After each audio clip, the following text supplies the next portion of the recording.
আসসালামু আলাইকুম। আশা করি সবাই ভালো আছেন। ফোনের মেমোরিতে ছবি, ভিডিও, অডিও কিছুই নেই, তবুও মেমোরি ফুল দেখায়। আমার মনে হয় এই সমস্যাটি সবাই ফেস করেন। যখন কোনো নতুন মোবাইল কেনা হয়, নতুন মোবাইলটি কিছুদিন ইউজ করার পরেই মেমোরি ফুল দেখায়।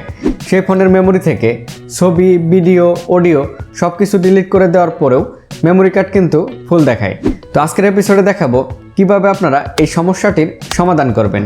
তো চলুন ভিডিওটি শুরু করা যাক। চলে এলাম মোবাইল স্ক্রিনে। আমি এখন যে মোবাইলটি দিয়ে এই ভিডিওটি রেকর্ড করছি, এই মোবাইলের মেমোরির কী অবস্থা সেটি আমি আপনাদের দেখাই। তো প্রথমে আমি আমার ফাইল ম্যানেজারে চলে যাই অথবা মাই ফাইল। এক একটা মোবাইলে এক এক রকম। অনেকের মোবাইলে লেখা থাকে ফাইল ম্যানেজার, অনেকের মোবাইলে লেখা থাকে মাই ফাইল। তো আপনারা ওই ফাইল ম্যানেজারে চলে যাবেন। এরপর আমি যদি আমার ফোনের এই যে দেখতে পাচ্ছেন অ্যানালাইজ স্টোরেজে যাই, তাহলে এখানে দেখতে পাচ্ছেন উপরে ইমেজ, ভিডিও, অডিও ফাইলের জন্য কী পরিমাণ মেমোরি নিছে, কী পরিমাণ জায়গা নিছে সেটা কিন্তু শো করতেছে। আবার নিচে এখানে দেখতে পাচ্ছেন আদার্স ফাইল নামে এখানে 7 জিবির একটা কিন্তু গ্যাপ তৈরি হয়েছে। তো এখানেই দেখা যায় যে ইমেজ, ভিডিও, অডিও ফাইলগুলি ডিলিট করে দেওয়ার পরেও আদার্স ফাইলের যে মেমোরিটা যেটা শো করে যে মেমোরিটা ফুল, সেটা আর ডিলিট করা যায় না। তো প্রথমে আমি আমার গ্যালারি থেকে কিছু ইমেজ এবং ভিডিও আমি ডিলিট করে দেখাচ্ছি আপনাদের। আমি আমার গ্যালারিতে চলে গেলাম, ফোন গ্যালারি।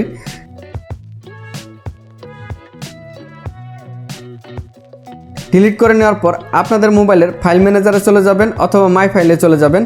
মাই ফাইলে চলে আসার পর আপনারা অ্যানালাইসিস স্টোরেজে আবার চলে যাবেন। চলে আসার পর এখানে আপনারা দেখতে পাবেন রিসাইক্লিং বিন নামে একটি অপশন আছে। এখানে দেখতে পাবেন আপনারা যে ছবি বা ভিডিওগুলি ডিলিট করেছেন এগুলি এখানে জমা হয়ে থাকবে। তো প্রথমে আপনারা এইগুলি ক্লিন করে নেবেন। এরপর এখান থেকে ডিলিট অলে ক্লিক করে ডিলিট করে দিবেন। এই কাজটা আপনারা প্রথমে করে নেবেন। এরপর এটি কেটে দিবেন। এরপর আপনার মোবাইলের সেটিং অপশনে চলে যাবেন। সেটিং অপশনে আসার পর সার্চ বারে লিখবেন মেমোরি। এরপর সার্চ করতে হবে। সার্চ করার পর এখানে আপনারা দেখতে পাবেন মেমোরি নামে একটি অপশন আছে, এটির উপর ক্লিক করতে হবে।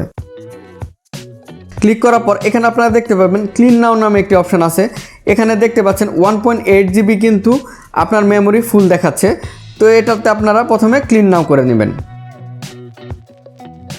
এরপর আবার সেটিং অপশনে চলে যেতে হবে। সেটিং অপশনে আসার পর আপনাদের প্রত্যেকের মোবাইলে অ্যাপস ম্যানেজমেন্ট বা অ্যাপস নামে একটি অপশন আছে, এখানে দেখতে পাচ্ছেন এটির উপর ক্লিক করতে হবে। অ্যাপসের উপর ক্লিক করার পর এখানে কিন্তু আপনাদের সমস্ত অ্যাপ শো করবে, আপনার মোবাইলে যে যে অ্যাপ ইনস্টল করা আছে। এখান থেকে যে কোনো একটি অ্যাপের উপর প্রথমে আপনারা ক্লিক করে নেবেন। তো আমি এখানে ক্যাপকাট নামে একটি অ্যাপ, এই অ্যাপের উপর ক্লিক করে নিচ্ছি। ক্লিক করে নেওয়ার পর স্ক্রল করে একটু নিচে আসতে হবে।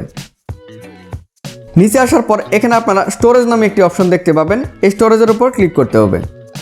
ক্লিক করার পর এখানে আপনারা দুটো অপশন দেখতে পাবেন, একটা হচ্ছে ক্লিয়ার ডাটা আর একটা হচ্ছে ক্লিয়ার ক্যাচার। আপনাদের এই ক্লিয়ার ক্যাচার উপর ক্লিক করতে হবে একবার, আরেকবার ক্লিয়ার ডাটার উপর আরেকবার ক্লিক করে এটা ডিলিট করে দিতে হবে। এইভাবে আবার ব্যাগে চলে যেতে হবে। এরপর আপনারা আরেকটি অ্যাপে চলে যাবেন। এরপর আপনারা সেমভাবে স্টোরেজে যাবেন।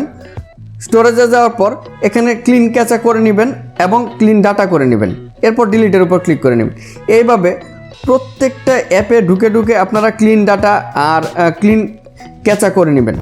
আশা করি এই কাজগুলি করে নিলে আপনার মোবাইলের মেমোরির যে সমস্যা সেটি সমাধান হয়ে যাবে।